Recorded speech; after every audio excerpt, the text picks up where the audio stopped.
Welcome back to another episode. I'm here in the shop, standing next to a 56 Chevy Nomad, a Tri-5. I've been busy working on the early Bronco that you guys have seen in other videos. Haven't really had a chance to do a whole lot of videoing of that process, but I will pan over to it when I get done talking about this.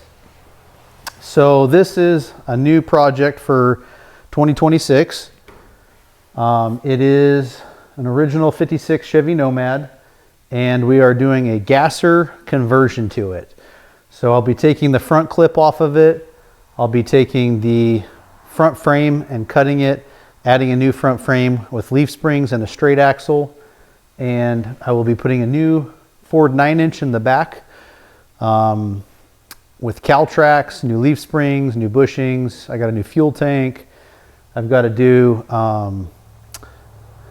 wiring, fuel, brakes, and I've also just ordered a Blueprint 502 big block that will go in this with a Turbo 400 with a trans brake behind it.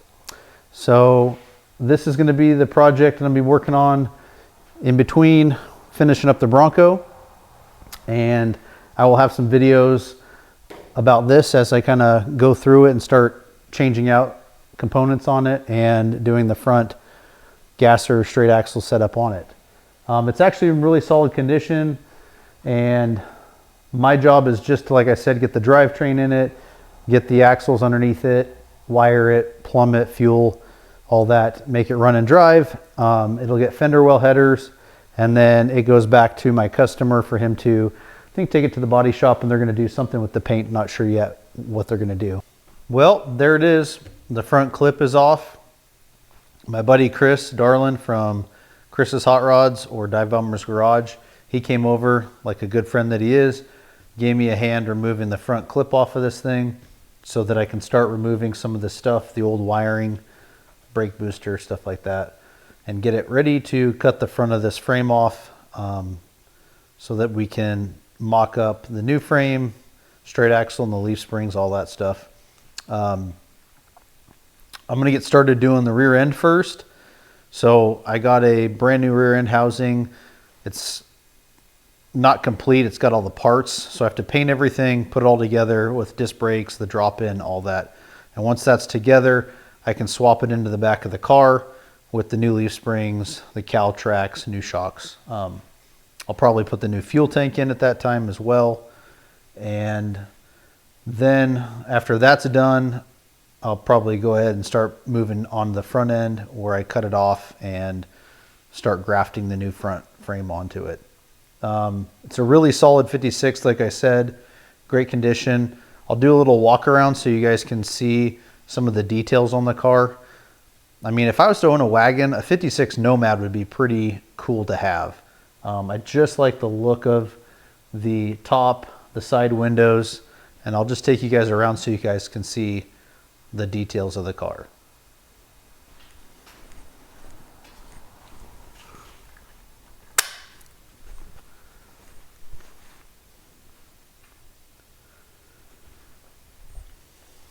It's already got a pretty cool set of wheels, American Racing wheels on it that the customer had already put on.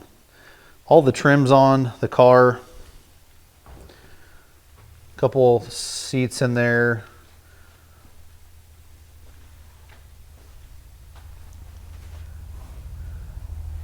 And I really like the back end of the car, how it's slanted, and then all the windows are rounded.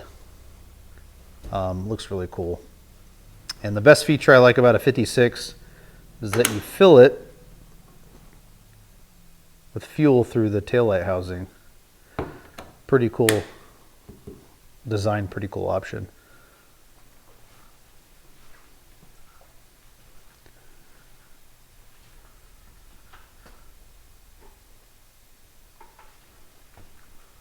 I just really like the look of the Nomad.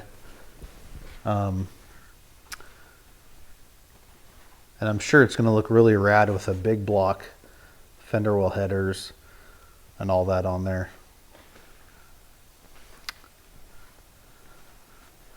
So that's the 56. That's the new project this year. Last time you guys saw the Bronco, I don't think it had doors or the tailgate or the side marker lights. And I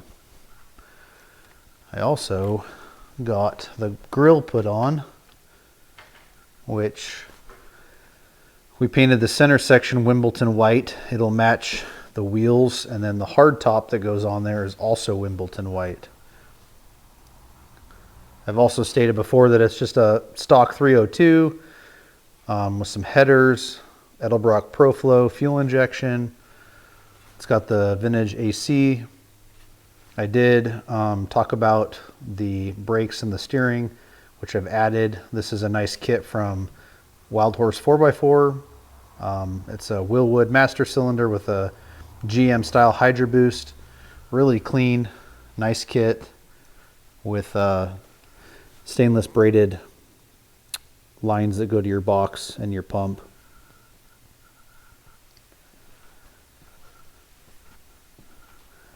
I've also installed the I Did It steering column. That's all hooked up. The gauge cluster, which is the original one, went to a guy in Utah that rebuilds them. I think it's called Classy Gauges, but he did a really good job of restoring that. So once the hardtop goes on, I will start loading some of the glass, not only in the hardtop, but in the windshield and doors. I still have a handful of things to do as far as wiring. Bumpers need to go on. I have a set of amp electric steps that I have to mount and wire up and put on. I've got to build stainless exhaust for it. And I think there's just a few other little things. Build some spark plug wires, fire the motor, and get it running. And then obviously get some drive time on it here soon. Not sure when that'll be. I won't be able to see this thing 100% completed. The customer is going to take it to somebody that he knows to have the interior done, where they'll do new quarter panel inserts, door panels, seats, armrests, center console, all that. So everything else will be complete, mechanically redone, frame off restoration with the frame, axles, body, all that stuff, engine, drivetrain. So turning out really nice. And can't wait to hear it fire up and run. Well, that's really going to be it for this video. Kind of short, not much to show other than the new project for this year, the continuation of the 74 Bronco, and the progress on that. Sorry I haven't had a bunch of time to show me, putting the doors and the tailgate together and putting them on, and the brakes and the steering, all that. I just needed to focus and get stuff done, and I didn't really want to take time to set up for every shot for doing that stuff, and then time to edit it and post it. So you guys are getting the quick version of the assembly of that. I'll still try to do some stuff maybe with the hardtop installation and the hood, and then maybe some of the glass installation. I'll try to do some videos on that. Looking forward to getting started on this, and I think it'll be a really cool project, and I think you guys will like to watch this come along as well. I've got another Tri-5 coming in probably in March, and it's a two-door post 55 Bel Air, really nice car. It's getting a 700 R4 automatic swap into it, so he has overdrive. And then I just ordered a quick performance 9-inch housing that'll be showing up. That has to get put together and put in the back of that 55 when it gets here. And I'll be doing Caltrax and Caltrax shocks on the back, which are adjustable as well. So that'll be a fun video as well to show you guys. And if you guys like what you see, please like, subscribe, and share. I hope to keep posting more videos as I have time to do it. So anybody that knows that does, filming in YouTube knows that it takes time to not only shoot all your shots, but also to edit all your stuff. So you just got to be wise with your time management, I guess. So We will catch you guys on the next video. Thanks.